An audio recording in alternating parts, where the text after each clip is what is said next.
हम रिफत से बात कर रहे थे, लेकिन वोट प्रतिशत बढ़ेगा श्रीनगर की सीट पर यह तय है। 13% ही हुआ था पिछली बार।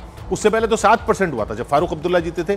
सिर्फ 7% लोगों ने अपना मत डाला था, क्योंकि बहिष्कार का, और बहिष्कार में ये नहीं कि लोग बहिष्कार कर रहे थे, बहिष्कार डर की वजह से भी होता है, क्योंकि जो बहिष्कार का कॉल देते हैं, जो बहिष्कार के लिए कहते हैं, वो ऐसे तत्व होते हैं जिनसे जान तक का खतरा रहता है। और हाँ, सुरक्षा के इंतजाम रहते हैं, सब कुछ रहता है, लेकिन सुरक्षा के इंतजाम तो सिर्फ पोलिंग डे पे रहते हैं। जम्मू कश्मीर का आवाम क्या चाहता है? वो चाहता है कि शांति हो पूरे देश में, वो चाहता है कि रोजगार आए, वो चाहता है पढ़े लिखे उनके बच्चे, और ये इस बार किलिंग नहीं हुई है, ये बात भी कही है। और श्रीनगर जहां आज मतदान हो रहा है, वहां 370 को भी एक बड़ा मुद्दा बनाया गया। 370 हटने के बाद क्या बदलाव हुए हैं वो भी लोगों ने देखे।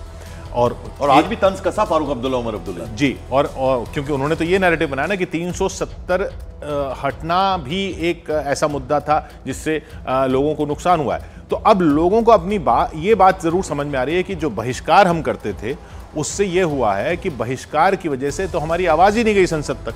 तो इसलिए हमको अपनी आवाज संसद तक पहुंचाने की बहुत सख्त जरूरत है।